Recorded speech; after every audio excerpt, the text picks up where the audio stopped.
Friends, இன்னைக்கு நம்ம calcium அதிகம் நிறைஞ்ச பிரண்டையில் ஒரு துவையல் எப்படி செய்யறதுன்னு பார்க்கலாம். இன்னைக்கு நான் ஒரு கட்டு பிரண்டை எடுத்திருக்கேன். இது எல்லா கடைகளிலும் அதே சமயம் நம்ம கீரைக்கார்ட்ட சொன்னாலும் ஈஸியாக கிடச்சிரும். இந்த பிரண்டையில் கால்சியம் அதிகமாக இருக்கிறதால நம்மளோட போனை ஸ்ட்ராங் பண்ணுறதுக்கும், அசம்பாவிதமாக ஏதாவது எலும்பு முறிவு ஏற்பட்டால் அதை சரி செய்கிறதுக்கும், பெண்களுக்கு மெனோபாஸ் காலத்தில் நமக்கு போன் ஸ்ட்ரென்த் இருக்காது, அந்த சமயத்தில் நமக்கு தேவையான மூட்டு தேய்மானம், கால் வலி, இடுப்பு வலி, இந்த மாதிரி வலிகள்லேருந்தும் நிவாரணம் கொடுக்கக்கூடியது பிரண்டை. இந்த பிரண்டையை இன்றைக்கி எப்படி க்ளீன் பண்ணுறதுன்னு பார்க்கலாம். இந்த பிரண்டையை நம்ம யூஸ் பண்ணுறதுக்கு முன்னால் நல்லா வாஷ் பண்ணி எடுத்துக்கணும். அதுக்கப்புறம் நம்ம இதை கட் பண்ணும்போது டைரெக்டாக கையில் வச்சு கட் பண்ணால் கையெல்லாம் அரிக்க ஆரம்பிச்சிடும். அதனால் முதல்ல நல்லெண்ணெயை கையில் அப்ளை பண்ணிவிட்டு அதுக்கப்புறம் நம்ம கட் பண்ண ஆரம்பிக்கணும். இதில் பாருங்கள், இதில் கணுக்கணுவாக இருக்கும், அதாவது கட்டிங்காக அது இருக்கும். அந்த கட் பண்ண இடத்துல நம்ம கிள்ளி எடுத்துக்கணும். எடுத்துட்டு அதில் இருக்கிற நாரை, அதாவது சைடில் இந்த மாதிரி ஒரு நைஃப் எடுத்து அதை சைடில் இருக்கிற நாரெல்லாம் உரித்து எடுக்கணும். இதே மாதிரி நார் இல்லாமல் எல்லா பிரண்டையும் உரித்து எடுத்துக்கலாம். நாரெல்லாம் உரித்து எடுத்தாச்சு. பார்க்குறதுக்கு தான் கட்டு பெருசாக இருந்துச்சு, ஆனால் ஒரு பவுல் தான் வரும். இதை ஏற்கனவே நம்ம வாஷ் பண்ணி தான் நாரெல்லாம் எடுத்துருக்கோம். அதனால் மறுபடியும் வாஷ் பண்ண வேண்டாம். மறுபடியும் வாஷ் பண்ணிங்கன்னா கையெல்லாம் அரிக்க ஆரம்பிச்சிடும். இப்போ துவையல் செய்ய ஆரம்பிக்கலாம். துவையல் செய்கிறதுக்கு ஒரு கடாய் எடுத்துக்கலாம். கடாய் ஹீட் ஆகிடுச்சு. அதில் 1 டேபிள் ஸ்பூன் நல்லெண்ணெய் ஊற்றிக்கலாம். நல்லெண்ணெய் தான் இந்த பிரண்டை சட்னிக்கு ஒரு நல்ல டேஸ்ட்டை கொடுக்கும். முடிஞ்ச வரைக்கும் நல்லெண்ணெயே நம்ம யூஸ் பண்ணிக்கலாம். நல்லெண்ணெய் ஹீட் ஆகட்டும்.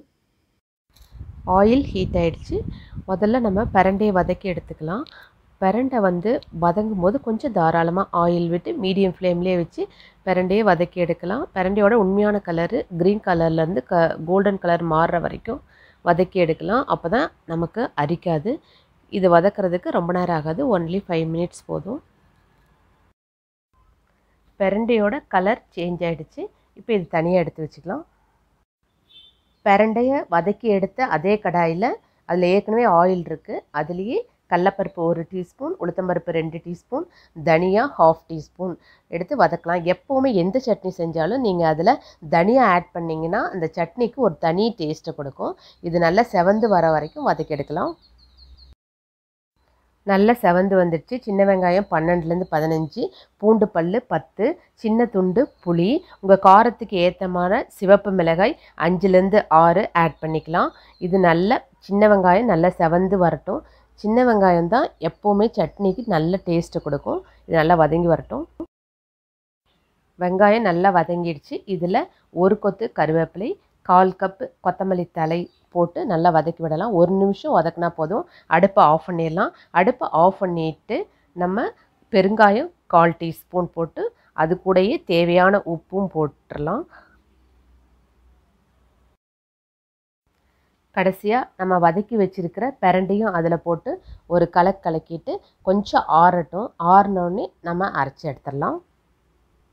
நல்லா ஆறிடுச்சு. இதை ஒரு மிக்ஸி ஜாரில் போட்டு உங்கள் டேஸ்ட்டுக்கு தகுந்த மாதிரி கொரகரப்பாவோ நைஸாவோ அரைச்சி எடுத்துக்கோங்க. அரைச்சி எடுத்தாச்சு. சாதத்துக்காக தான் தாளிக்க வேண்டாம். இதுவே நம்ம இட்லி தோசைக்காக ஒரு தாளிப்பு கொடுத்துடலாம். தாளிக்கிறதுக்கு ஒரு கரண்டி எடுத்துக்கலாம். அதில் 1 டீஸ்பூன் நல்லெண்ணெய், 1/4 டீஸ்பூன் கடுகு, 1/2 டீஸ்பூன் உளுத்தம்பருப்பு, கருவேப்பிலை போட்டு தாளித்து எடுத்துக்கலாம். தாளிச்சதை நம்ம துவையலோடு கலந்துக்கலாம். அருமையான ஹெல்த்தியான கால்சியம் நிறைஞ்ச பிரண்டை துவையல் ரெடி. நீங்களும் இதை வீட்டில் ப்ரிப்பேர் பண்ணி பாருங்கள். இந்த வீடியோ உங்களுக்கு பிடிச்சிருந்துச்சுன்னா லைக் பண்ணுங்கள், ஷேர் பண்ணுங்கள், கமெண்ட் பண்ணுங்கள், அப்படியே சப்ஸ்கிரைபும் பண்ணிவிடுங்க. தேங்க்யூ.